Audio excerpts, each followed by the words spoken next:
Muito boa noite a todos vós. Hoje estou um pouco rouco, mas espero que com a ajuda do microfone vocês consigam me entender bem. Vamos levantar-nos e vamos orar, tá bom? Nosso querido e amado Pai, muito obrigado, Senhor, pelo maravilhoso dia de sábado que tu nos concedeste. Obrigado, Senhor, pelo convívio fraternal que nós pudemos usufruir uns com os outros, pelas amizades criadas. Ó Senhor, verdadeiramente, como diz a Tua palavra, o Teu amor nos constrange. Obrigado, Senhor, por este carinho, por esta amizade. Pessoas, Senhor, que nunca tinha visto e como nós podemos logo sentir que nós partilhamos dos mesmos valores, da mesma fé, das mesmas crenças. É tão bom, Senhor, este convívio com estes queridos irmãos e irmãs. Obrigado porque também os irmãos se sentem satisfeitos pelos dias que aqui passamos, não apenas por aquilo que aqui aprendemos, mas também por este convívio salutar e fraterno uns com os outros. Abençoa-nos mais uma vez neste estudo da Tua Palavra. Tudo isto nós te pedimos e pela fé te agradecemos em nome de Jesus. Amém. Amém. Muito bem, irmãos, esta noite nós iremos estudar um capítulo muitíssimo interessante do livro de Daniel. Quando eu era aluno de Teologia em Colões, uma das disciplinas que eu tive foi a disciplina de Daniel. E o professor começou por fazer um estudo analítico do capítulo 1 de Daniel, depois o capítulo 2 de Daniel, depois o capítulo 3 de Daniel, depois o capítulo 4, 5, 6, 7, 8, 9, 10. Quando chegou ao capítulo 11, ele disse, bom, o capítulo 11 presta-se a muitas interpretações, de modo que vamos passar por cima do capítulo 11 e vamos estudar o capítulo 12. Eu fiquei assim com um nó na garganta, porque eu queria saber também o que é que o capítulo 11 dizia. E não muito tempo depois, surgiu lá na biblioteca da faculdade lá em Colonge, onde estudei, em França, um livro. Sabem, a biblioteca tinha o hábito de todos os livros novos que chegavam à biblioteca ficavam ali em exposição na entrada para todos os alunos tomarem conhecimento dos novos livros que chegavam. Então, eu ia entrar na biblioteca para uma tarde de estudo e então vejo um livro, o livro chama-me a atenção e eu vou ver e descobri que era um livro publicado pela publicadora, a casa publicadora francesa. Era um autor adventista e imaginem o que era. Era um comentário ao livro de Daniel. E isto estávamos no ano de 1993. Façam as contas, 18 mais 7, 25. Portanto, já lá vão 25 anos.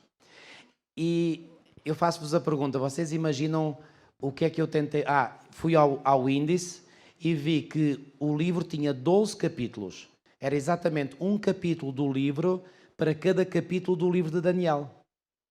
Vocês querem saber qual foi o primeiro capítulo que eu procurei descobrir? Capítulo 11, claro. E então eu fui imediatamente ao capítulo 11, comecei a ler e eu achei aquilo interessantíssimo. Entretanto, mais tarde eu comprei esse livro, depois estudei o livro do princípio ao fim. Sabem que livro é esse? Esperem aí.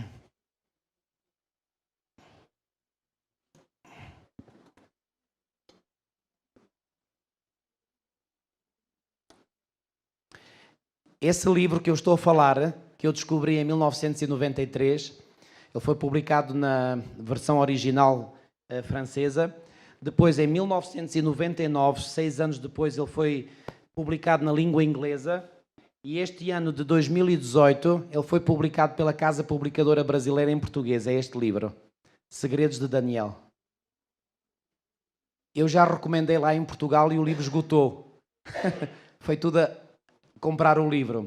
De modo que é um livro publicado pela Casa Publicadora Brasileira, a versão portuguesa, Segredos de Daniel, Sabedoria e Sonhos de um Príncipe no Exílio. Portanto, eu recomendo este livro. Este livro, portanto, saiu agora, há pouco tempo. Ok? Este é o autor. O autor é o professor Jacques Ducan. Ele é de nacionalidade francesa, mas de origem judaica. Ele foi professor em Colões muitos anos e depois foi para a Universidade de Andrews, onde ele é professor desde 1984. Ok? Sim, irmão? Sim, sim. Portanto, este livro que eu tenho nas mãos, comprei-o em Portugal, mas é o livro da CPB. Ok? Portanto, nós lá em Portugal recebemos muitos livros da Casa Publicadora Brasileira. Portanto, este livro é o livro que me levou a compreender o capítulo 11 de Daniel aquilo que eu vos vou apresentar aqui, está aqui. Portanto, se vocês quiserem depois estudar mais a fundo, comprem este livro e estudem-no, tá bom? Muito bem. Antes de nós entrarmos no estudo propriamente do capítulo 11 de Daniel, deixem-me partilhar convosco, já partilhei, mas deixem-me partilhar mais uma vez estas citações de Ellen White. A necessidade de mais íntimo estudo da palavra de Deus, especialmente devem que Daniel e Apocalipse merecer a atenção como nunca antes na história da nossa obra. A luz que Daniel recebeu de Deus foi dada especialmente para estes últimos dias. Testemunhos para ministros. Depois, os pastores devem apresentar a firme palavra da profecia como o fundamento da fé dos adventistas do sétimo dia. As profecias de Daniel e Apocalipse devem ser cuidadosamente estudadas e em ligação com elas as palavras eis o Cordeiro de Deus tirou o pecado do mundo. Expliquem os nossos pastores e mestres. Reparem, isto é um conselho que é diretamente para mim. Então reparem, se há assunto que eu sinto que é a minha responsabilidade como pastor ensinar, pregar, é Daniel e Apocalipse. Sobretudo eu gosto de ensinar, não tanto pregar, mas ensinar. Deixem fora dos seus discursos assuntos de menor importância e apresentem as verdades que hão de decidir o destino das almas. Que assuntos de menor importância são estes? Pois bem, tudo aquilo que não seja Daniel e Apocalipse. Agora reparem o que é que diz esta citação. Esta ainda não vos tinha mostrado. Olhem aqui. O tempo de angústia que há de aumentar até ao fim está muito próximo. Não temos tempo a perder. O mundo está agitado com o espírito de guerra. As profecias do capítulo 11 de Daniel quase atingiram o seu cumprimento final. Imaginem, Ellen White fez referência especificamente ao capítulo 11. Vocês podem imaginar por que razão é que, como disse o meu professor, e ele, atenção, ele não mentiu, realmente houve durante um período muitas interpretações do capítulo 11. E eu hoje sei porquê. O diabo não está interessado em que nós compreendamos o capítulo 11. Porque o capítulo 11 é bombástico. Quem compreende bem este capítulo, vou-vos dizer, isto é uma autêntica revolução na nossa mente.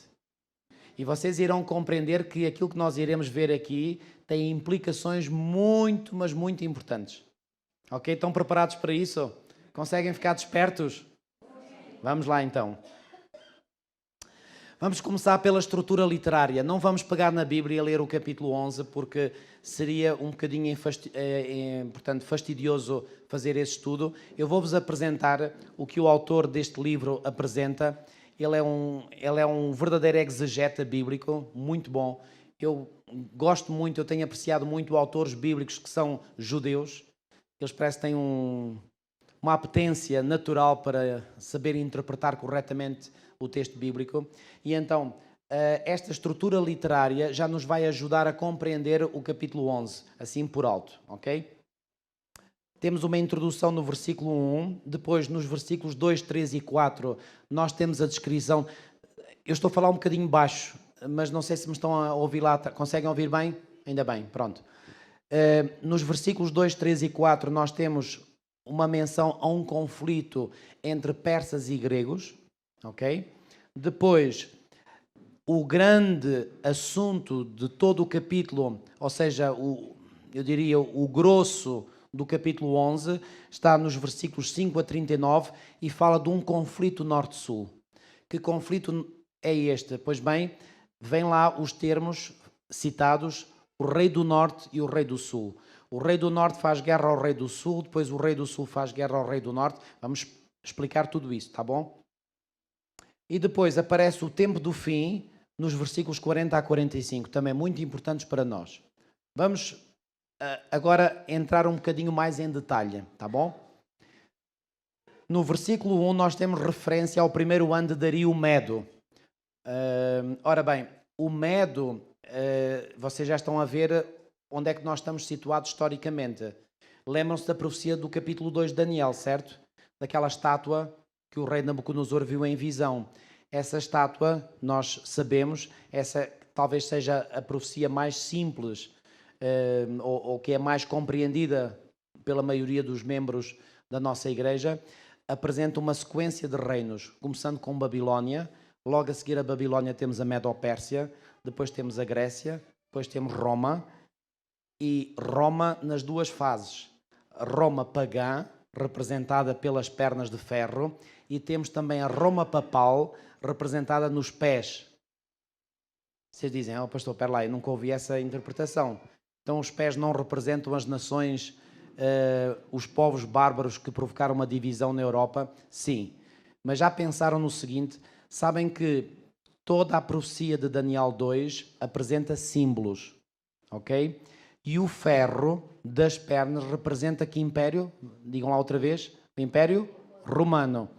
E eu faço a pergunta, o ferro que está nos pés da estátua é ou não é o mesmo ferro das pernas? Então, se o ferro das pernas é Roma, por que o ferro nos pés não será Roma também? Só que a Roma dos pés está misturada com o barro. E sabe o que o barro é símbolo? É símbolo do povo de Deus. Então, o que é que representa os pés? Representa uma mistura que não combina bem entre Roma pagã e a Igreja. E do que é que resultou da combinação de Roma pagã com a Igreja? Roma papal. Então, Roma papal está representada em Daniel 2, nos pés. Vocês dizem, então e onde é que fica a interpretação que o próprio capítulo 2 dá? É muito simples, irmãos. Os pés da estátua de Daniel 2 representam uma Europa que politicamente está dividida, mas é uma Europa que era dominada por esta coligação que houve entre, por um lado, Roma e, por outro lado, a Igreja. E quando nós lemos a história da Europa, vemos que as nações da Europa estavam politicamente divididas, até militarmente brigavam umas com as outras de vez em quando, mas havia um superpoder que comandava todas as nações da Europa. E esse superpoder era precisamente o poder de Roma papal. Isto é história. Contra factos não há argumentos. Ok? Bom, vamos voltar aqui. Uma vez que aqui faz referência ao Medo, nós estamos no tempo do Império Medo-Persa. Ok? E este conflito perso-grego é um conflito em que os gregos começam a tomar ascendência e começam a lutar contra o Império Medo-Persa. Finalmente, quem é que leva a melhor? É os gregos, obviamente. E os persas perdem. Mas isso agora não vamos entrar agora mais em detalhes sobre isso. Há a menção a 3 reis persas e a um 4º rei rico que luta contra a Grécia. E esse rei é Artaxerxes. Ok? Eu vou passar assim por alto porque onde eu quero mais enfatizar o estudo deste capítulo 11 é no conflito norte-sul, tá bom? Depois temos aqui um rei poderoso que é, sem dúvida alguma, Alexandre Magno ou Alexandre o Grande. Depois o seu reino divide-se em 4. Ou seja, nós aqui temos, nesta primeira parte do capítulo 11 de Daniel, nós temos a repetição não só de Daniel 2, mas também de Daniel 7 e de Daniel 8. Sabem que uma das características dos livros de Daniel e Apocalipse é que é feita uma apresentação de uma sequência histórica e depois essa sequência repete-se e depois é repetida outra vez e depois é repetida outra vez. A primeira sequência de acontecimentos históricos é apresentada em Daniel 2. Essa mesma sequência é depois repetida em Daniel 7. Só que em Daniel 7 são acrescentados dados, nomeadamente o juízo investigativo, o julgamento no céu, que em Daniel 2 não foram apresentados. Depois Daniel 8 repete a mesma sequência. E finalmente Daniel 11 repete a mesma sequência. Ok? Fiquem com esta ideia. O Apocalipse é a mesma coisa.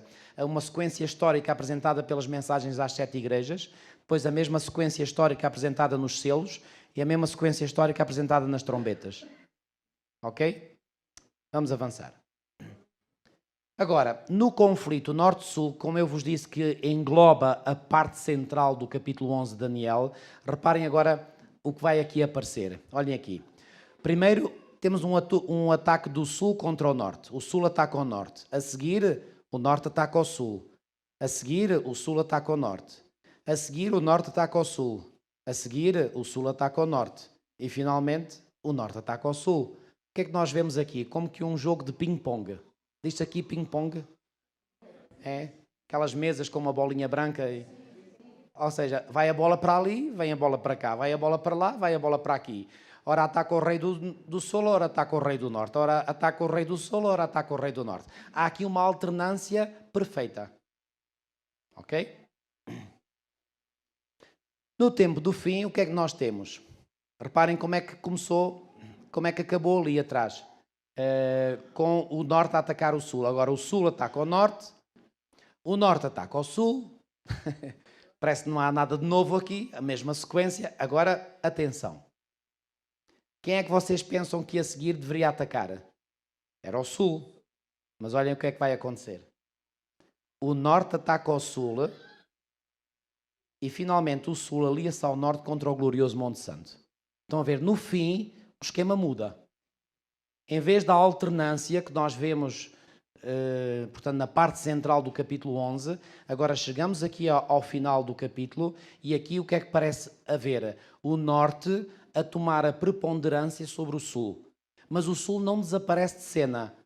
O sul alia-se ao norte. Conhecem aquele provérbio, não sei se cá no Brasil existe, se não consegues derrotar o teu inimigo, alia-te a ele.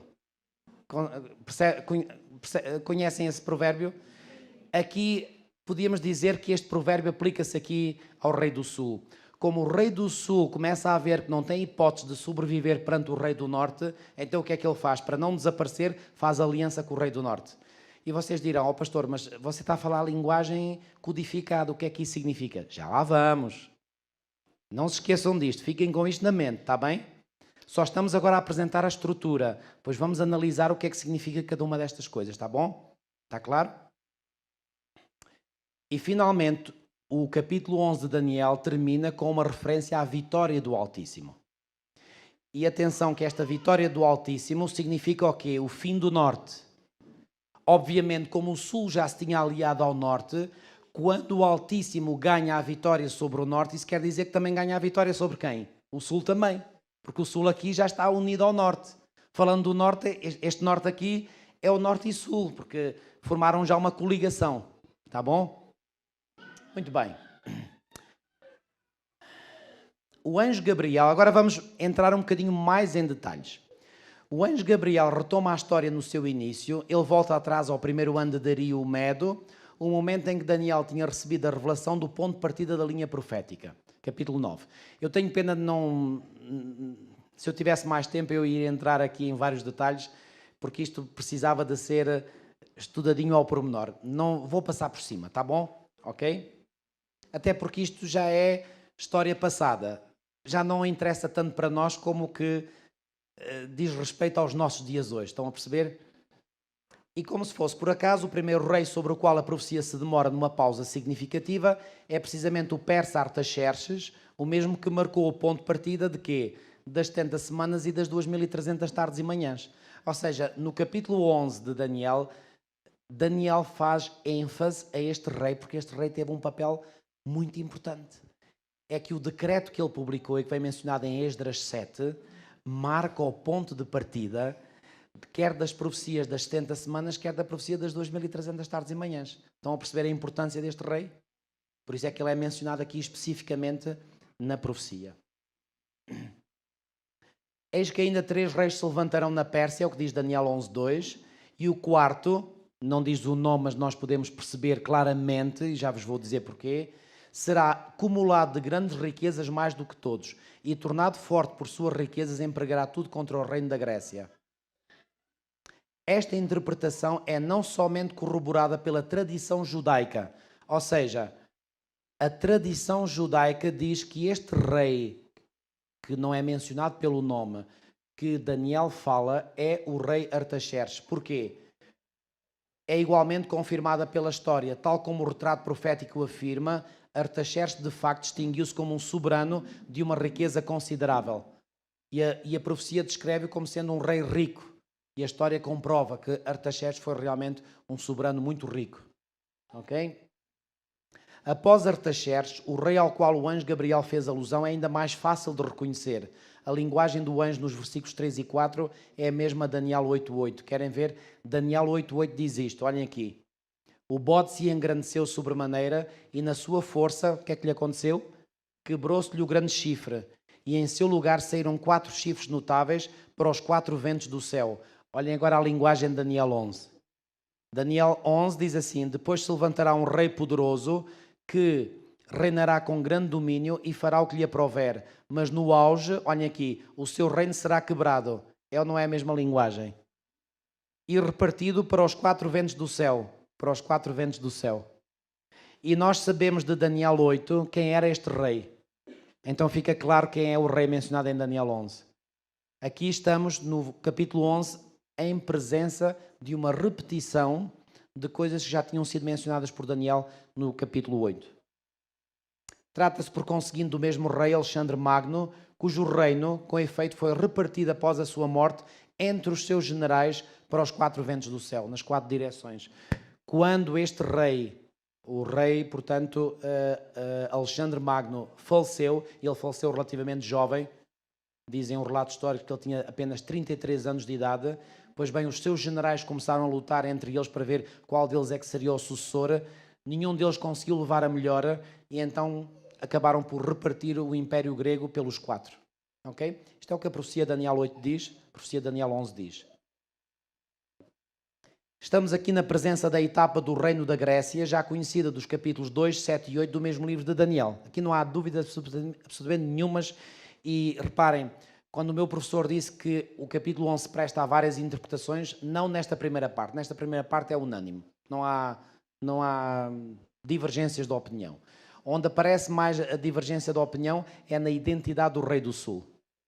Mesmo na identidade do rei do norte há mais ou menos um consenso. Ok?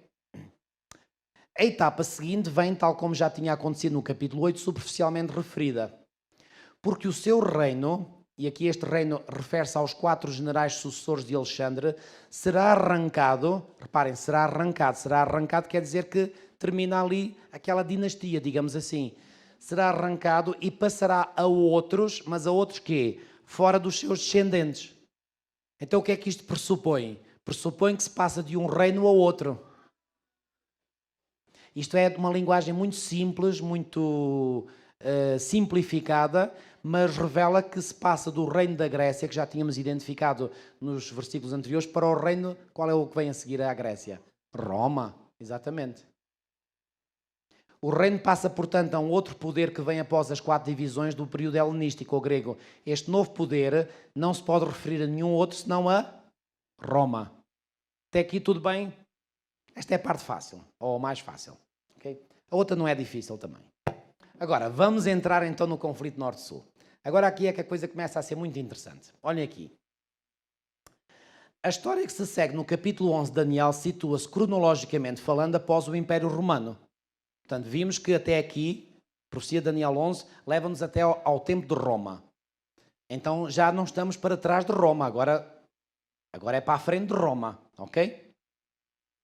O período coberto pelo conflito relatado em Daniel 11, 5 a 45 é o mesmo que é coberto pela ponta pequena de Daniel 7 e 8 e pelos pés de Daniel 2.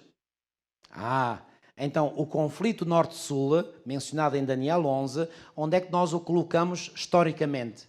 Colocamos no mesmo período da história, coberto pela ponta pequena de Daniel 7, de Daniel 8 e dos pés de Daniel 2. Ok? Eu sei que isto é um bocadinho maçudo, falar nestes símbolos, etc. Mas, irmãos, tenham paciência, esta é a parte assim um bocadinho árida, porque as conclusões a que nós vamos chegar são magníficas. Esta relação torna-se particularmente evidente pelo paralelismo entre os capítulos 8 e 11 de Daniel. Agora aqui vai ficar um bocadinho muito mais claro diante de vós. Olhem aqui. Vamos ver um paralelismo entre os capítulos 8 e 11 de Daniel. Olhem aqui. No capítulo 8 nós temos uma sequência, no capítulo 11 temos outra sequência de reinos. No capítulo 8 nós temos a Pérsia mencionada, Babilónia já não é mencionada no capítulo 8. Ela é mencionada no capítulo 2 e depois é mencionada no capítulo 7, mas no capítulo 8 já não é mencionada. Há uma razão para isso, não vou agora entrar por aí. No capítulo 11 temos a Pérsia também. No capítulo 8 temos a Grécia. No capítulo 11 temos a Grécia. No capítulo 8 temos Roma mencionada assim de fugida. No capítulo 11 também temos Roma mencionada de fugida. Depois ali no capítulo 8 temos a descrição de uma ponta pequena. E olhem aqui, no capítulo 11 temos o conflito norte-sul. E finalmente nós temos no capítulo 8 o tempo do fim mencionado.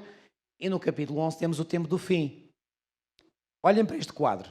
Este quadro já permite ter na vossa mente um quadro mais compreensível. Olhem aqui. Pérsia, Pérsia. Grécia, Grécia. Roma, Roma. A sequência é a mesma em Daniel 8 e em Daniel 11, sim ou não? É óbvio. Está claríssimo como água. Tempo do fim, igual. O que é que vocês acham que é o conflito Norte-Sul? Ou melhor, o período coberto pelo conflito Norte-Sul é o mesmo período coberto pela Ponta Pequena. Está claro? Para bom entendedor? Reparem, se a Pérsia corresponde à Pérsia, a Grécia à Grécia, Roma a Roma, o tempo do fim ao tempo do fim, o conflito Norte-Sul só pode corresponder à Ponta Pequena. Claro, sim ou não? Isso é lógica. Estão a ver porque é que nós, pegando na estrutura literária, isto fica mais claro? Ok? Vamos avançar. É importante que se diga que o rei do norte, tal como descrito no capítulo 11 de Daniel, apresenta importantes pontos em comum com o poder representado pela Ponta Pequena. Já vimos que estão na mesma sequência temporal. Agora vamos ver que o rei do norte de Daniel 11 tem as mesmas características da Ponta Pequena de Daniel 8. Querem ver? O rei do norte tem um comportamento agressivo e usurpador para com Deus. O que é que acontece com a Ponta Pequena? Eleva-se até atingir o exército dos céus, até ao príncipe do exército contra o príncipe dos príncipes. Mesma característica. Palavras diferentes, mas a dizer a mesma coisa. O rei do norte profana o santuário e o sacrifício diário. Está no versículo 31. O que é que faz a Ponta Pequena? A Ponta Pequena deita abaixo o santuário e o sacrifício diário. Estamos a falar da mesma coisa, sim ou não? Então o que é que isto nos ajuda a compreender? Que o rei do norte de Daniel 11 e a Ponta Pequena de Daniel 8 são o mesmo poder. Claro como água. Mas o rei do norte penetra na terra gloriosa, ou no glorioso Monte Santo, a expressão simbólica designando a Palestina. Há todos estes textos que confirmam isso mesmo. E será contra a Santa Aliança. O que é que faz a Ponta Pequena? Torna-se muito forte para com a terra gloriosa e destruirá o povo santo. Como o próprio nome indica, o rei do norte é originário de onde? Se é o rei do norte, não é o do sul. Se é o rei do norte, o que é que se quer dizer? É do norte. E sabem de onde é que vem a Ponta Pequena? Olhem aqui. A Ponta Pequena do capítulo 8 de Daniel é originária do norte. E vocês perguntarão, como assim? É que quando nós vamos ver Daniel capítulo 8, nós vemos que a Ponta Pequena começa a fazer os seus ataques para o sul, para o leste e para o oeste. Então se faz os ataques para o sul, para o oeste e para o oeste, onde é que ela vem? Vem do norte. Ok? O rei do norte chegará ao seu fim, não haverá quem o socorra. O que é que vai acontecer à Ponta Pequena? A Ponta Pequena será quebrada sem esforço de mãos humanas. Uma clara indicação da intervenção sobrenatural de Deus. Então, em resumo, o rei do norte e a Ponta Pequena apresentam os mesmos traços de caráter, têm o mesmo comportamento, provêm da mesma direção, conhecem o mesmo destino trágico e cobrem o mesmo período de tempo, desde a queda do Império Romano até ao tempo do fim. Conclusão. Irmãos, creio que vocês estão todos a seguir-me. Estão todos a acompanhar-me. Qual é a conclusão óbvia? A conclusão óbvia é esta. O que se poderá concluir é que o rei do norte e a Ponta Pequena representam o quê? O mesmo poder. A saber, a Igreja nas suas pretensões em ter atributos divinos e nos seus compromissos políticos. Atenção, estamos a falar da Igreja Papal. Ok? Não há. Aqui convém dar os nomes verdadeiros aos bois. Nós lá em Portugal temos essa expressão, dar os nomes aos bois. Ok? A história do conflito norte-sul relatado no capítulo 11 de Daniel é a mesma que a relatada no capítulo 8. Não há dúvidas nenhumas. Ok. Resta-nos apenas compreender o significado deste conflito e a sua eventual aplicação na história. Muito bem. Agora vamos dar um passo. Até aqui, alguma dúvida? Ok? Sabem, isto é como construir um edifício.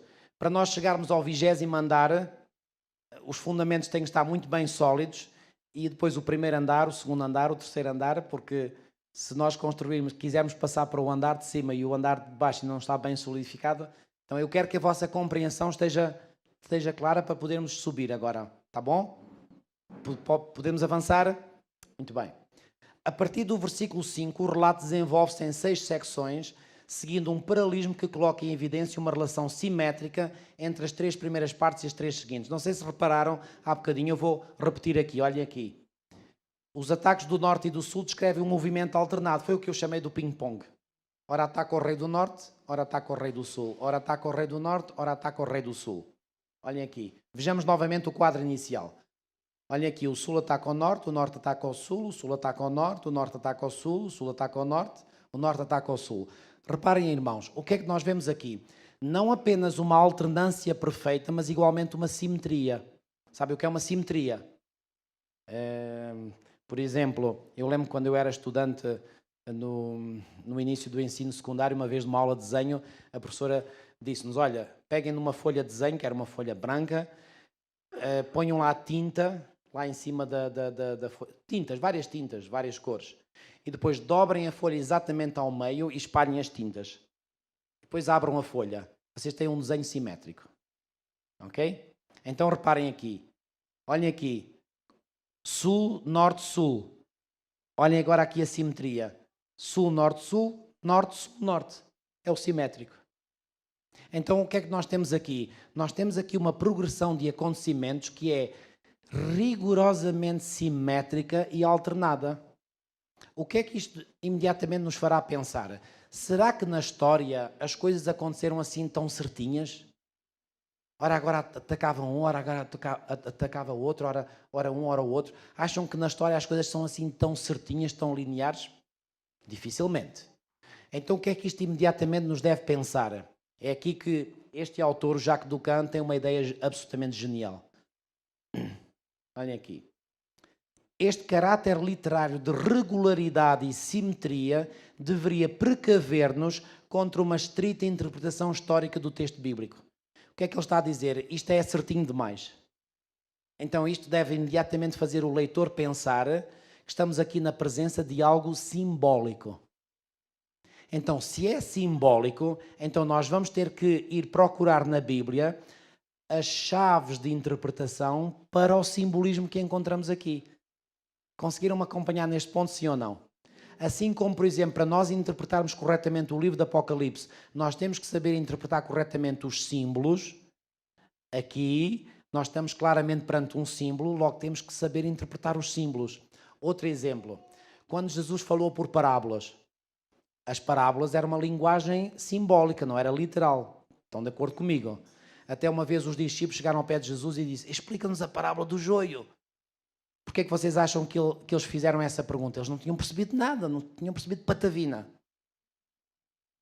E então eles vão fazer a pergunta a Jesus, Senhor, explica-nos a parábola. E sabe o que é que o Senhor vai dizer? Olha, o campo é o mundo, o semeador é o filho do homem, a semente é a boa nova, os filhos, o trigo é os filhos do reino, o joio é os filhos do maligno, o maligno é o diabo. O que é que ele faz? Pega nos símbolos e diz, para este símbolo isto significa isto, para este símbolo isto significa isto, para este símbolo significa isto. Estão a acompanhar-me? Então, aqui claramente estamos na presença de uma linguagem simbólica. Então, se é simbólica, temos que ir procurar o significado do símbolo. E o que é que significarão esses símbolos? É agora aqui que vamos entrar, dar um salto na interpretação do capítulo 11 de Daniel. A estrutura literária do texto apela, por conseguinte, para uma interpretação simbólica e não literal. Esta é a grande descoberta que o professor Jacques Ducan faz. Porque a maior parte dos intérpretes até aqui tentavam interpretar o texto de Daniel 11 de forma literal e davam uma grande bagunça. E com a interpretação simbólica, digo-vos, a coisa fica claríssima. É aqui que eu fiquei apaixonado por esta interpretação. Apaixonado, entre aspas. Olhem aqui. A expressão norte-sul, vamos começar por aqui. Se isto é simbólico, então norte-sul deve ter um significado simbólico. Então o que é que o intérprete deve fazer? Deve ir procurar na Bíblia onde é que a expressão norte-sul aparece, que é para ver se consegue extrair daí um significado. Será que essa expressão norte-sul aparece na Bíblia? Aparece. Olhem aqui. A expressão norte-sul é uma expressão estilística utilizada na Bíblia num sentido simbólico para exprimir a ideia de totalidade do espaço terrestre. Olhem a este exemplo no Salmo 89, versículos 11 e 12. Teus são os céus, tu a terra. o mundo e a sua plenitude, tu os fundaste. O norte e o sul, tu os criaste. O que é que vocês acham que esta expressão aqui, o norte e o sul, significa? O norte e o sul quer dizer o mundo inteiro, desde o norte ao sul. O que é que nós temos se nós tomarmos desde o polo norte até ao polo sul, temos o quê? Temos o mundo todo. Então, norte-sul é uma expressão simbólica que significa a totalidade do espaço terrestre. Então, se o conflito é norte-sul, o que é que isto significa? É um conflito quê? Mundial, universal. Estão a compreender? Mais. Olhem aqui este texto de Ezequiel 21:4. A minha espada sairá da bainha contra todo o vivente, desde o sul até ao norte. Mais uma vez, o que é que esta expressão desde o sul até ao norte significa? Tudo. Engloba tudo, não há nada que fique de parte. Ok?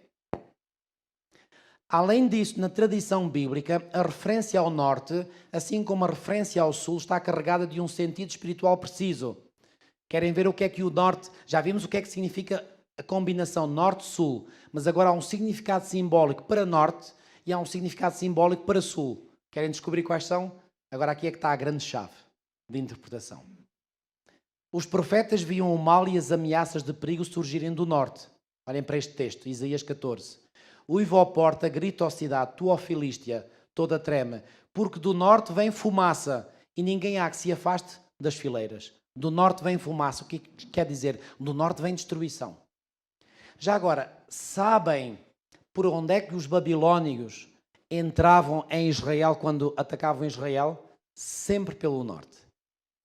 E vocês dirão, ó pastor, mas espera lá, eu conheço minimamente geografia e quando eu olho para o mapa, eu vejo que Babilónia ficava a sudeste de Israel. É verdade. Já agora, não tenho aqui nenhum mapa, eu vou tentar fazer o meu melhor. Imaginem, aqui é o mar Mediterrâneo, aqui está o território de Israel e Babilónia ficava aqui. Portanto, Israel, Babilónia. Babilónia a sudeste. Então, porquê é que os babilónios não vinham na direção noroeste? Sabem porquê? Porque aqui no meio havia o deserto da Arábia. E era muito difícil atravessar esse deserto. Então o que é que os babilónios faziam? Subiam mais para norte pelo crescente fértil. E o crescente fértil é uma região do Médio Oriente onde estão os rios Tigre e Eufrates.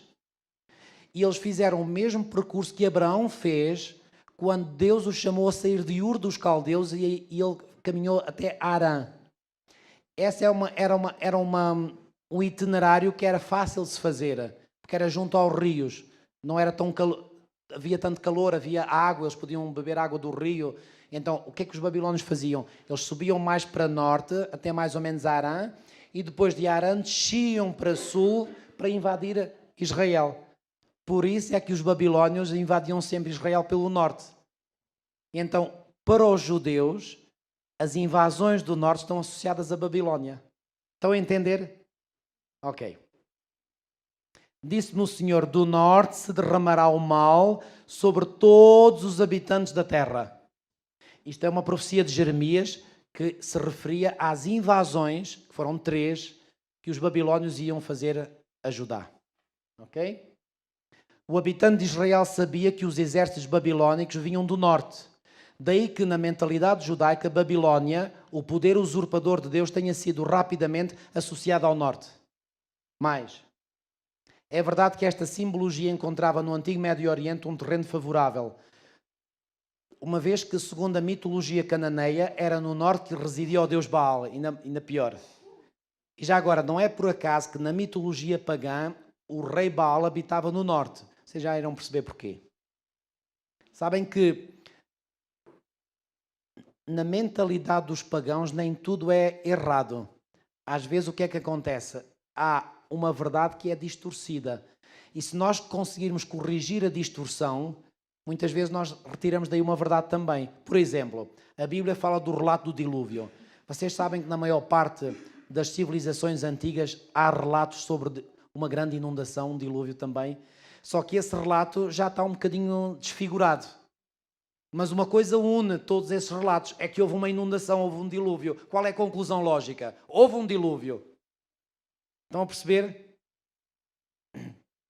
O profeta Isaías exprimiu bem toda esta associação de ideias no seu motejo contra o rei da Babilónia. Olhem aqui, tu dizias no teu coração, quem é que dizia? Nós sabemos quem foi, Lúcifer. Eu subirei ao céu, acima das estrelas Deus exaltarei o meu trono, e no monte da congregação me assentarei aonde? Nas extremidades do norte, serei semelhante ao Altíssimo. Então o que é que o norte, em termos simbólicos, significa? O norte simboliza o poder de Babilónia, e o poder de Babilónia é um poder que tem um espírito que deseja estar no lugar de Deus. Já perceberam então o que é que simbolicamente o norte significa? Recapitulando, norte-sul, o que é que significa? Totalidade do espaço terrestre. Agora, o norte só individualmente, o que é que significa? Babilónia. E o que é que Babilónia representa? Que espírito é que Babilónia tem?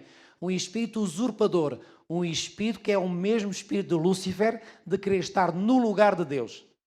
Atenção que o espírito de Babilónia não nega a existência de Deus, mas quer estar no lugar de Deus. Então já identificamos simbolicamente o que é o norte. Está claro? Ou alguma dúvida? Muito bem. Já demos um passo muito importante. Agora vamos tentar descobrir o que é o sul. Ok? Por outro lado, o sul simboliza na tradição bíblica o poder humano sem Deus. Como é que nós podemos chegar a esta conclusão? Vamos ver. A referência ao sul é associada ao país do Egito. Em Daniel 11:43 faz referência a isso. E o Egito faz lembrar as asserções orgulhosas de negação de Deus feitas por Faraó. E sabem que Faraó, quando foi confrontado por Moisés e Arão, quando Moisés e Arão foram lá pedir que Faraó, que era o monarca do Egito, deixasse sair o povo, o que é que ele disse? Êxodo 5:2. Quem é o Senhor para que lhe ouça eu a voz e deixe ir a Israel? Sabem o que é que Ellen White diz desta declaração orgulhosa e arrogante de Faraó? Ela diz que Faraó manifestou ateísmo. Ele negou a existência de Deus. Então o que é que o sul simboliza? Ateísmo. Então reparem, ao passo que o norte simboliza um poder que acredita em Deus, mas que quer estar no lugar de Deus, usurpando o seu poder e a sua autoridade, o sul, em termos simbólicos, representa um poder, o poder do Egito, que é um poder ateu, nega a existência de Deus. Eu pergunto, qual destes poderes é o melhor? E eu respondo, venha ao diabo e escolha.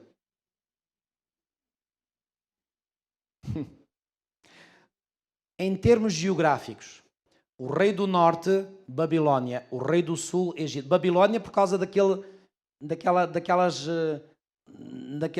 voltas que eles davam para vir pelo norte, só por isso. O rei do sul, bom, aí o Egito ficava mesmo a sul de Israel. Então reparem, qual é a mentalidade melhor? Nem a de Babilónia, nem a do Egito. A melhor mentalidade é a de Israel. E eu costumo dizer, e os irmãos no final deste estudo irão compreender melhor, nós adventistas do sétimo dia não devemos ter nem a mentalidade de Babilónia, nem a mentalidade do Egito. Devemos ter a mentalidade de Israel, do Israel espiritual. Porque o espírito da Babilónia antiga está hoje presente no nosso mundo. E o espírito do Egito antigo está hoje presente no nosso mundo. E já vamos lá chegar. Ok? Vamos continuar. Por conseguinte, os profetas interpretam toda a tentativa de aliança com o Egito como uma expressão da confiança em quê? Na força humana e por isso mesmo como uma negação de Deus. Olhem para este texto aqui. Ai dos que descem ao Egito em busca de socorro e se distribuem em cavalos, que confiam em carros porque são muitos e em cavaleiros porque são muito fortes, mas não atentam para o Santo de Israel nem buscam ao Senhor, pois os egípcios são homens e não deuses, os seus cavalos carne e não espírito. Isaías 31, 1 e 3. Há aqui uma advertência que o profeta Isaías fez porque os israelitas estavam com vontade de ir pedir ajuda ao Egito. E o profeta alerta e diz, o quê? Vocês vão pedir ajuda à força humana? Então esta é uma força humana que tenta ter força, mas independentemente de Deus. Ao passo que Babilónia não nega Deus, mas quer estar no lugar de Deus. Quer ter as prerrogativas e a autoridade de Deus. Ok? Concluindo, assim como o norte encerra a ideia de um movimento religioso, atenção que religioso está entre aspas, que pretende arrogar-se o direito de ser igual a Deus. Assim o Sul encerra a ideia de um movimento humano que nega Deus e que se apoia nele próprio. Mais uma vez, irmão, vamos só recapitular brevemente. Porquê que nós chegamos aqui? Porque nós olhamos para o conflito norte-sul descrito no capítulo 11 de Daniel e vemos lá uma simetria e uma alternância tão certinhas, tão certinhas, tão certinhas, que a gente pensa assim, não, isto na história não aconteceu assim.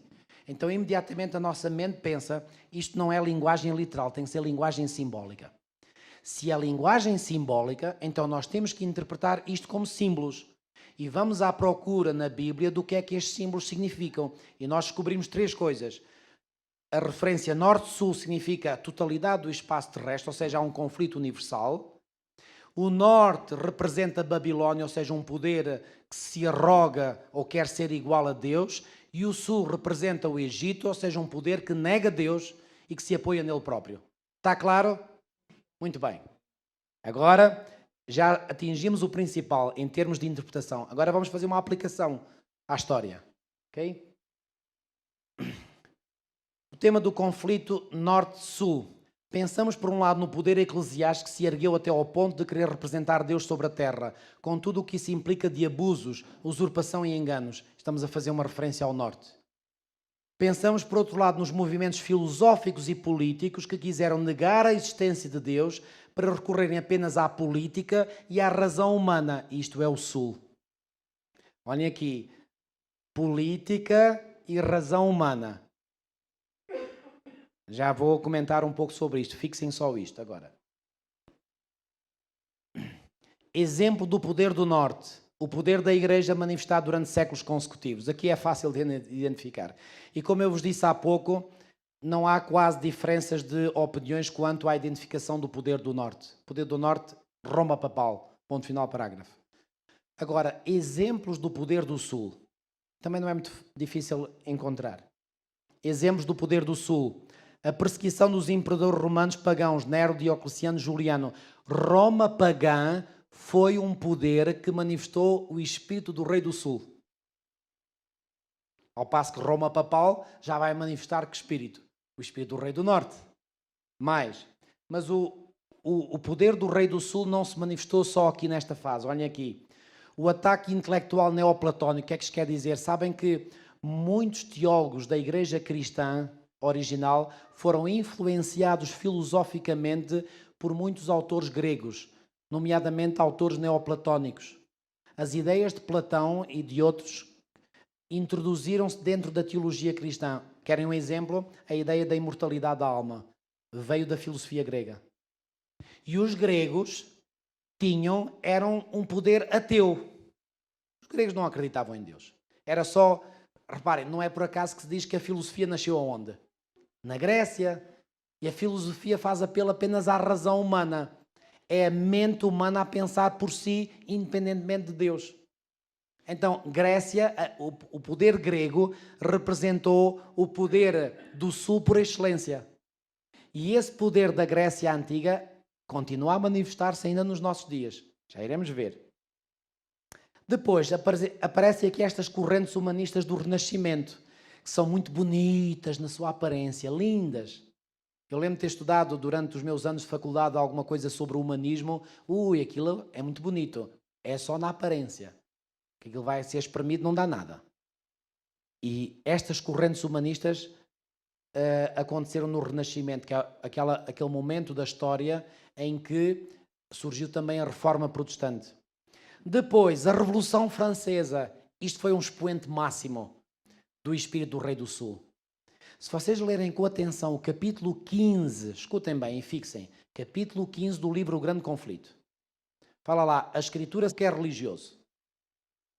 E sabem, quem já viveu em França, como foi o meu caso, sabe que a mentalidade francesa ainda hoje está impregnada dos ideais, entre aspas, da Revolução Francesa.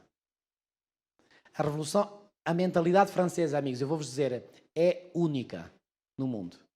Parem, a França está ali no meio da Europa, não há nenhum país ali à volta que tenha uma mentalidade como a mentalidade francesa. É única, sui generis. E deixem-me dizer-vos o que é que eu acho da mentalidade francesa. É abominável. É nojenta. Atenção, não estou a dizer que os franceses são nojentos. Estou a dizer a mentalidade francesa é nojenta. Porque está impregnada ainda destes valores, entre aspas, da Revolução Francesa. Depois, apareceu uma outra revolução muito importante, já no século XX, que foi a Revolução Soviética. Eu tive um professor ainda, durante pouco tempo, chamado Pierre Lanares. E esse homem defendeu uma tese de doutoramento na Sorbonne. Já ouviram falar na Sorbonne? É a famosa Universidade de Paris. A Universidade de Sorbonne, em Paris. Ele defendeu uma tese na Universidade de Sorbonne. Escutem bem qual foi a tese que ele defendeu. Ele provou historicamente que a Revolução Soviética de 1917 foi uma, expressão dele, filha legítima da Revolução Francesa. E o que é que surgiu com a Revolução Soviética? Agora isto já vai chegar mais perto de nós. Comunismo.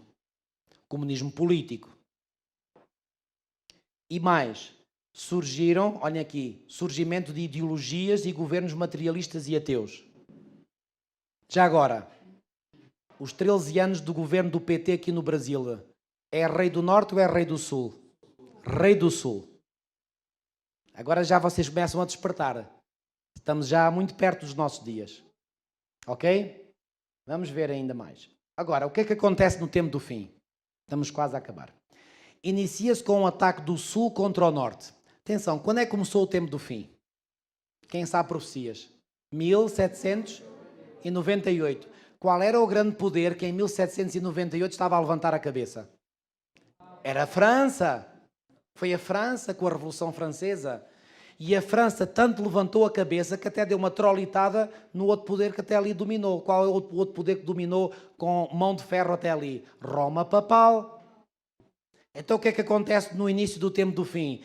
O rei do Sul levanta a sua cabeça, manda uma cacetada no rei do Norte e o rei do Norte fica enjojado.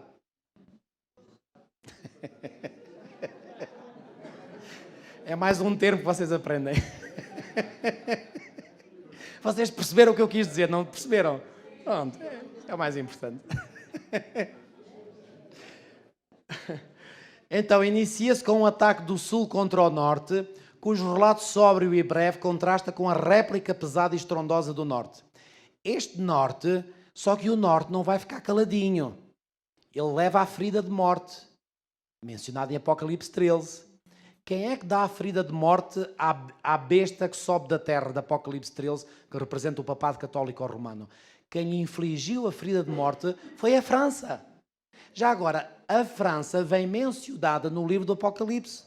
Através de que símbolo? Da besta que sobe do abismo. Apocalipse 11.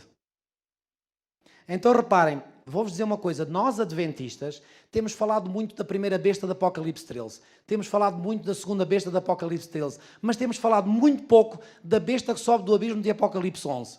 E vou-vos dizer, essa besta é horrível. E essa besta surgiu com a Revolução, ou melhor, reganhou força com a Revolução Francesa, e no rastro da Revolução Francesa vieram uma série de ideologias que marcaram o século XX. Sabem o que é que aconteceu no rastro da Revolução Francesa? Veio o evolucionismo, o espiritismo, veio o marxismo, veio a psiquiatria, a psicologia, veio o feminismo. Vieram uma série de ideologias que têm todas elas uma coisa em comum: negam Deus. Eu vou-vos dar, vamos analisar um bocadinho mais em pormenor. O que é o evolucionismo? O evolucionismo é uma teoria, não é nada provado cientificamente, como nos querem fazer enfiar pela goela abaixo. O evolucionismo é uma teoria que tenta explicar a origem do ser humano, a origem desta Terra, a origem do universo, fazendo o que a Deus? Pondo Deus fora da equação. Como se desse um pontapé em Deus. Desaparece, não queremos saber nada de ti. Nós somos capazes de explicar a origem de todas as coisas sem Deus. Isto é ateísmo. O evolucionismo é ateísmo puro. O que é o comunismo? O comunismo é a tentativa de governar as sociedades humanas pondo Deus de parte, dando também outro pontapé em Deus. Não precisamos de Deus para nada, a gente sabe como é que há de governar a sociedade. Não precisamos dos valores apresentados na Bíblia. Nós sabemos como governar a sociedade. Isto é o comunismo. O comunismo é ateísmo.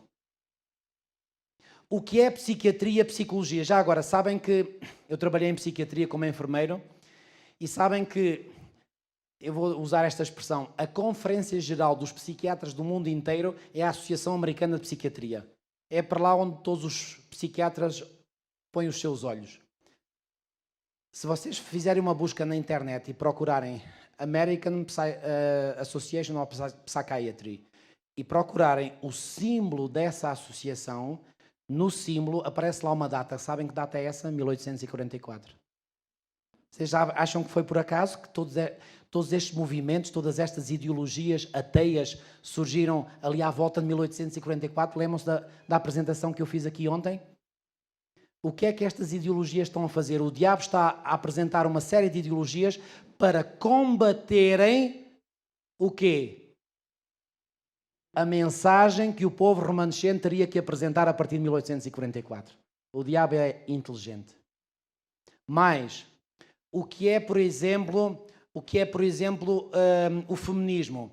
É uma ideologia que, reparem, na Bíblia, Deus claramente no início criou homem e mulher e deu ao homem determinadas funções e deu à mulher outras funções. Vem o feminismo e diz, não, isto é tudo igual. Qual é a tentativa? Desprestigiar e apagar aquilo que Deus criou no início. E com o feminismo acabou por vir a ideologia de género, que é uma coisa ainda mais terrível, que é, não há diferença nenhuma entre sexos, é tudo igual. Portanto, tanto pode casar com um homem como com uma mulher, é igual. Isto é ateísmo, irmãos. E olhem o que é que vocês andaram aqui a receber deste terrível governo. Isto é lixo e lixo do pior, é lixo radioativo. Eu vou-vos dizer, nós temos todas as razões e mais algumas para testar o poder de Roma papal. Mas nós também devemos ter todas as razões e mais algumas para testar esta ideologia de esquerda. É uma ideologia abominável, nojenta, porca, que combate Deus e os valores divinos. É esse o objetivo. Esta gente tem só um objetivo, é deitar Deus por terra e os valores de Deus por terra. É esse o objetivo deles. Isto é Rei do Sul na sua pureza máxima. Eu já tenho dito lá em Portugal, e alguns irmãos não gostam de me ouvir dizer isto, ou se é adventista do sétimo dia, ou se é de esquerda, mas as duas coisas é que não dá para ser. Ou nós somos ateus, ou nós somos adventistas do sétimo dia. Não há como combinar as duas coisas. Reparem, irmãos, sabem que, por exemplo, vou pegar num exemplo, os evolucionistas. Sabem que há uma tentativa de conciliar criacionismo e evolucionismo. É chamado evolucionismo teísta. Já ouviram falar nisso? Aqueles que são evolucionistas mesmo militantes, aqueles que são mesmo militantes duros, eles ficam furiosos quando ouvem falar em evolucionismo teísta. Sabem porquê? Porque eles dizem, não se pode combinar Deus com a evolução. E sabem uma coisa, nesse ponto eu estou totalmente de acordo com eles. Porque não dá para combinar. Ou se é evolucionista ou se é cristão. As duas coisas não dá para ser. Não dá. Se eu sou cristão, eu sou anti-evolucionista. Se eu sou evolucionista, eu sou ateísta. Não dá para combinar.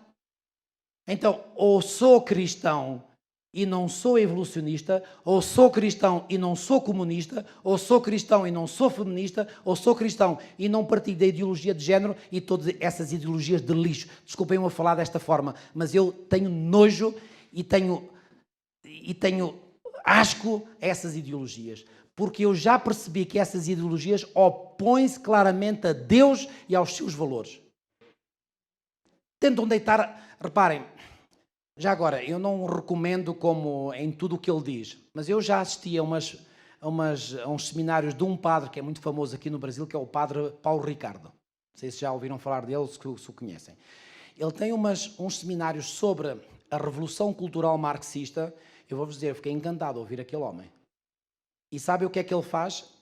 Ele fala da influência que o marxismo teve na sociedade, mas, sobretudo, o que ele fala é da influência que o marxismo está a exercer, já exerceu e continua ainda a exercer no seio da Igreja Católica Romana, através da chamada Teologia da Libertação.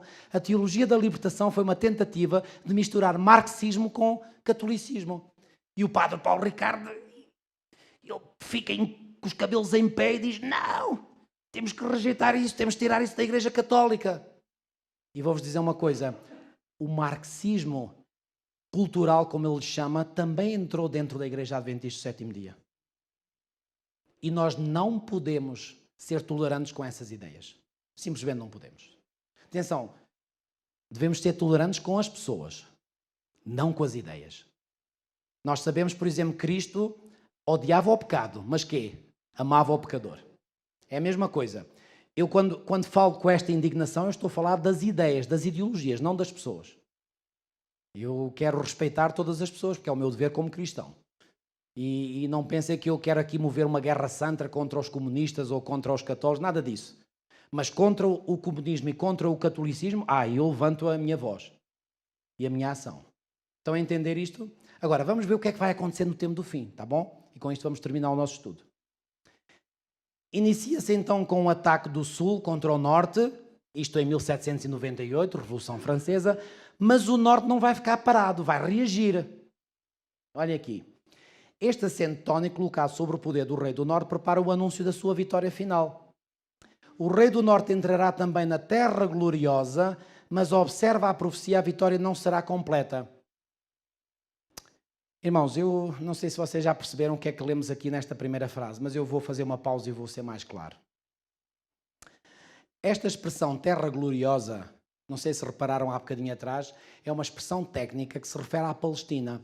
Quem é que habitava na Palestina? Era o povo de Israel. Quem era o povo de Israel? Era o povo de Deus daquela altura.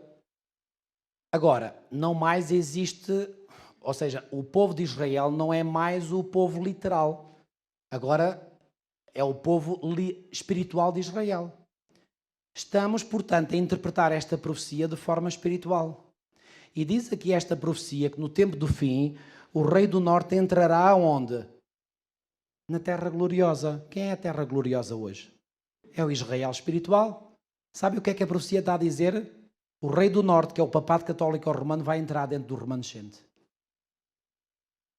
E agora a minha pergunta é, mas vai entrar como? Com soldados, com tropas? Não, vai entrar com a sua influência. Ideias. É uma guerra mental, é uma guerra ideológica. E eu pergunto, há doutrinas de Roma que se infiltraram dentro da nossa igreja?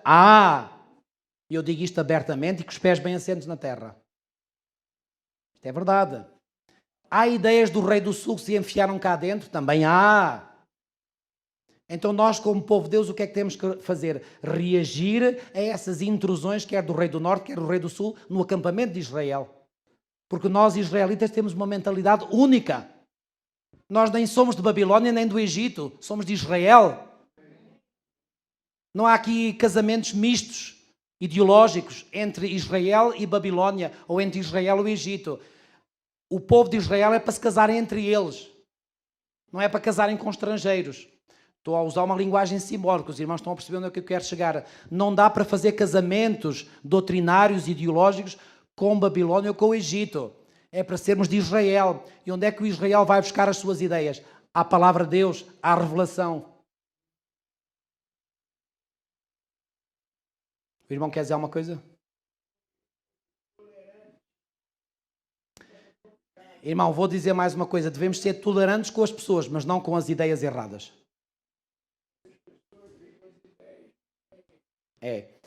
E eu sei que não é fácil.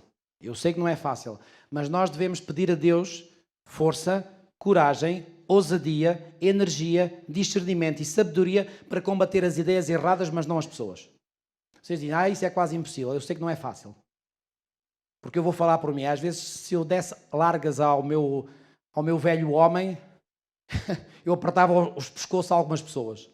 Mas não quero fazer isso. Não quero fazer isso. E peço a Deus que me ajude a nunca o fazer. Nunca fiz e espero não o fazer. Mas se eu permitisse que o meu velho homem falasse, era isso mesmo que eu fazia. Eu chegava-me a alguns e apertava o pescoço até não respirar mais.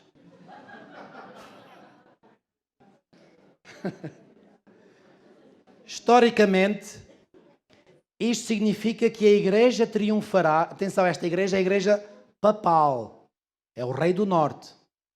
a Igreja triunfará sobre os movimentos políticos e ateus e no rastro desta vitória levará a cabo uma incursão no campo do povo de Deus. Amigos, o que é que está a acontecer atualmente? Eu não sei se os irmãos acompanham com algum interesse, se calhar não, porque também não têm tempo para isso, mas eu vou-vos dizer uma coisa.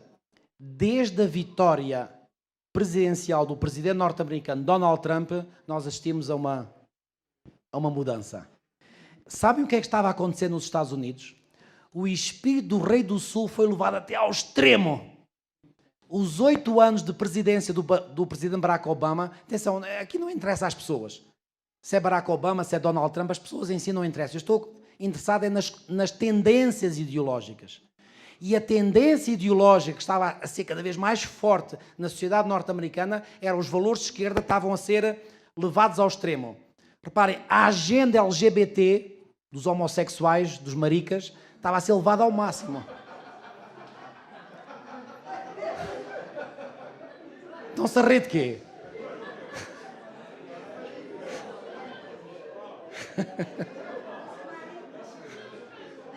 Estão-se a rir de quê?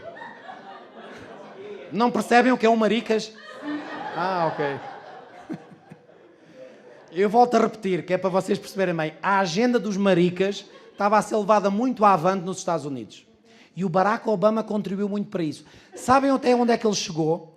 Foi criada uma lei nos Estados Unidos em que, imaginem, eu sou homem, imaginem, agora dá-me uma maluqueira e eu passo a pensar que sou mulher.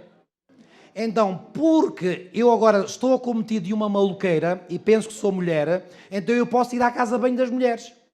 Isto foi aprovado como lei nos Estados Unidos. Mas reparem, esta gente está doida da cabeça. Cá também foi aprovado no Brasil? Ah, não chegou. Mas se continuasse, iria lá chegar. Iria lá chegar. Reparem, quando o Donald Trump assumiu o poder, essa lei acabou logo. Nesse aspecto eu digo, abençoado o homem.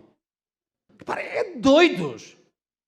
Reparem, e sabem, na mentalidade de esquerda, é assim, eles dizem que há certos conceitos que foram construídos socialmente. Então, o conceito de género para eles não é biológico, é uma construção social. Agora eu pergunto, quando uma criança nasce, se tem uma pilinha, o que é que ele é? O que é que ele é? É um menino. E depois se cresce, um outro bebê nasce, cresce, tem um útero, tem uma vagina, o que é? Isso é uma construção social ou é biológico? Mas esta gente é totalmente estúpida da cabeça. São loucos, mas reparem, como dizia um irmão lá em Portugal, a mentalidade de esquerda é um caso de psiquiatria. É um caso de psiquiatria. Isto é loucura mental. Isto é loucura mental.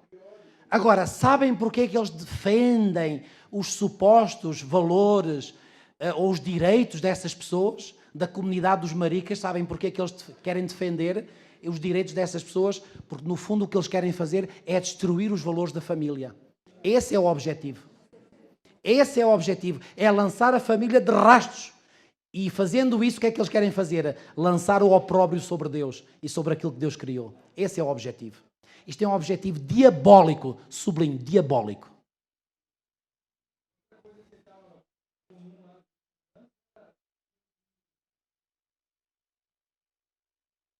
Diga. Exatamente. Reparem, porque é que se quer proibido falar em nome de Deus? Agora, vamos lá ver o que é que vai acontecer. Estava eu a dizer, desde a eleição do Donald Trump, qual é a tendência ideológica? Ideológica, é isso que me interessa. Como estudioso das profecias, é isso que me interessa. A coisa está a virar para a direita. Desde a eleição agora do Jair Bolsonaro, para onde é que vocês acham que o Brasil vai agora virar? Para a direita. Ou seja, qual é o poder que agora vai começar a governar aqui? É o poder do Rei do Norte. E o Rei do Sul vai levar uma grande cacetada. Mas quando o Rei do Sul estiver com as calças nas mãos, sabe o que é que eles vão fazer? Vão pedir para se aliar ao Rei do Norte. E quando eles estiverem unidozinhos, sabe o que é que eles vão fazer? Com quem é que eles vão lutar? Se eles agora já não vão lutar mais um com o outro. Sabem qual vai ser o objetivo deles? O Israel espiritual, o povo de Deus. Vamos ver como é que a profecia termina. Constatamos com efeito que, apesar dos ataques repetidos dos movimentos laicos de inspiração marxista ou outros, a Igreja, leiam, Igreja Romana, contemporânea, tem-se afirmado cada vez mais como uma instituição respeitada. Está a acontecer, sim ou não? Está a acontecer. E reparem, o facto de os movimentos ateus terem levado a sua agenda até ao extremo, dá agora legitimidade à Igreja de reagir, e as pessoas olham para a Igreja como: ui, ainda bem que a Igreja existe no mundo, que vai nos salvar desta praga marxista. Então o que é que vai acontecer? As pessoas agora vão olhar cada vez mais para Roma como a salvaguarda contra o Rei do Sul. E reparem, há aqui uma ironia da história. Ao passo que a Revolução Francesa o que fez foi acabar com a tirania de Roma papal e depois supostamente apresentou uma solução, mas como se diz num provérbio em Portugal, a emenda foi pior que o soneto. O soneto era mau, não prestava para nada, que era Roma papal, mas a emenda foi pior. Agora o que é que está a acontecer? Roma agora, perante a tirania do Rei do Sul, vai aparecer aos olhos do povo como a salvadora do mundo. Estão a entender o que é que está a passar? Daniel 11 diz-nos isto. Compreendem agora porque é que Ellen White diz que as profecias do capítulo 11 quase atingiram o cumprimento final? Sabe o que é que falta para esse quase? É o Rei do Sul e o Rei do Norte estarem totalmente unidos um com o outro. Vamos acabar.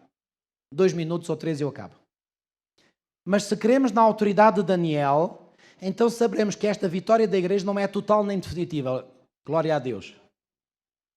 Na sua linguagem simbólica, a profecia sugere a resistência do Sul. Edom, Moab e Amon escapam ao poder do Norte, é o que nos diz o versículo 41. Uma segunda campanha é lançada, o rei do Norte avança até ao extremo Sul, o Egito, seguido da Líbia e da Etiópia. Nesse momento, diz-nos o texto em Daniel 11, rumores serão ouvidos do Oriente e do Norte, do Nordeste, reparem, isto é a Palestina, se tiver em linha de conta que o rei do Norte se encontra na Etiópia nesse momento. Reparem, fala aqui da Etiópia. Então imaginem, isto é linguagem simbólica, atenção. Mas vamos imaginar a primeira linguagem literal. O rei do Norte faz a sua incursão até ao extremo Sul e chega à Etiópia. Quando estamos na Etiópia, imaginem um observador, eu estou na Etiópia. Se eu estou na Etiópia, onde é que é Israel? Israel fica mais ou menos a nordeste. Olhem aqui. Rumores virão do Oriente e do Norte. Se vocês combinarem o Oriente com o Norte, o que é que dá? Dá nordeste. E o que é que está no Nordeste? É a Palestina. Ou seja, o rei do Norte fez uma incursão ao máximo, linguagem simbólica, fez uma incursão ao máximo até ao rei do Sul e chegou à Etiópia, conquistou o rei do Sul. Entretanto, quando ele atingiu a conquista do rei do Sul, começa a ouvir uns rumores lá em Israel. O que é que isto quer dizer? Quando o rei do Norte, no sentido espiritual, simbólico, tiver conseguido abafar por completo o rei do Sul, vai-se começar a ouvir rumores. E esses rumores vêm de onde? Do Israel espiritual. E que rumores são esses? Olhem aqui. Ele está furioso, as suas intenções são claras, destruir e exterminar. Ele não tinha tido sucesso anteriormente em levar a bom termo os seus desígnios, ocupado estava com as forças do Sul, mas agora ninguém o retém. Aqueles que até ali o tinham combatido seguem agora atrás dele, ou seja, os do Sul agora estão aliados aos do Norte. Para onde é que eles vão? Vão para Israel. Olhem aqui. Pela primeira vez o Norte e o Sul encontram-se aliados um ao outro. Os povos do Sul reconhecem o Norte como o seu chefe e seguem-no no último ataque contra quem? O glorioso Monte Santo, uma descrição da Palestina, ou seja, do Israel espiritual. Agora, conclusões finais.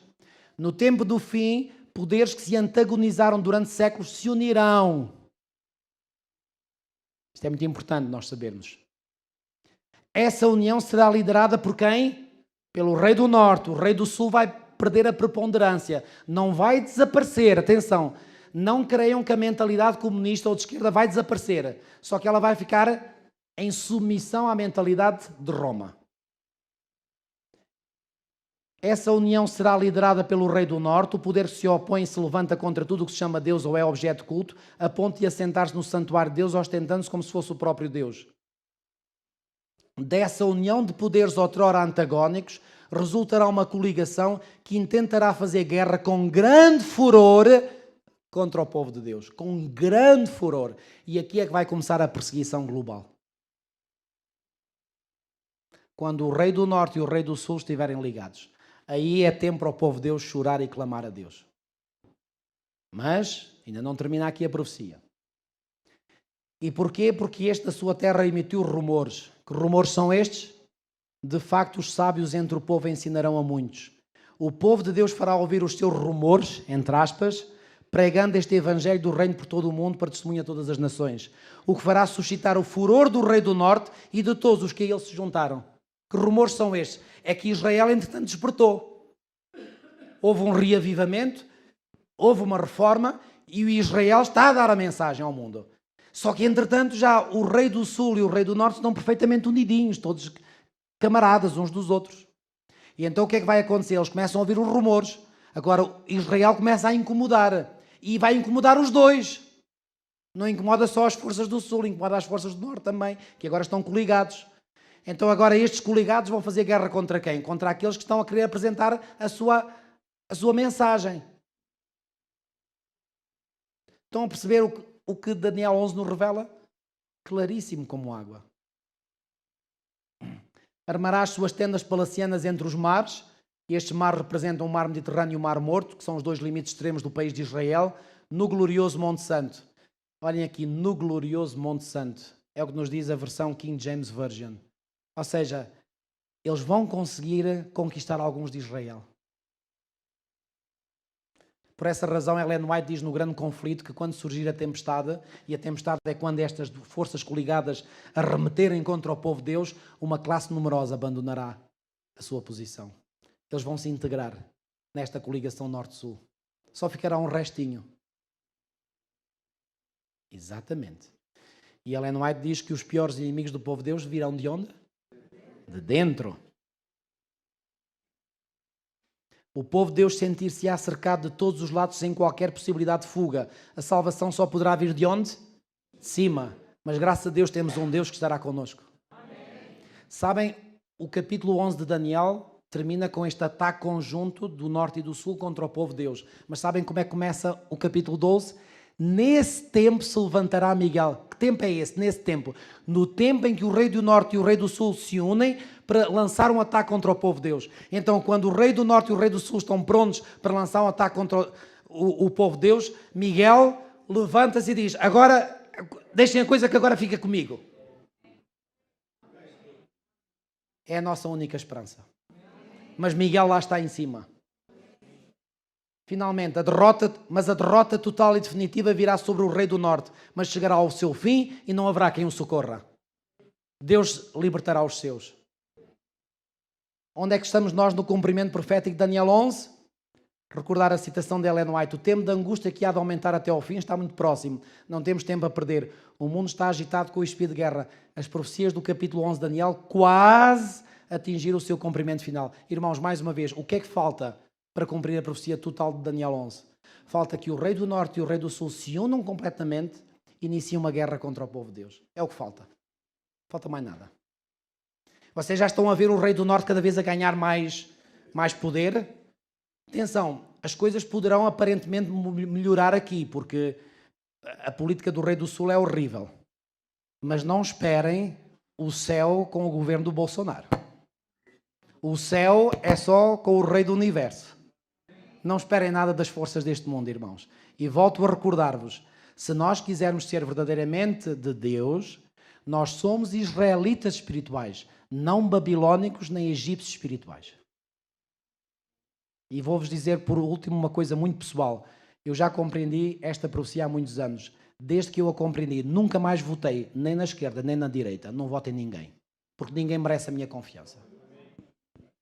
Atenção, com isto não estou a dizer que vocês não devem votar. Cada um faz o que quiser.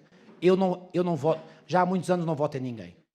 Porque nem esquerda nem direita merece a minha confiança. O único que merece a minha total confiança é o Deus do universo, a quem eu quero servir. Que Deus vos abençoe grandemente.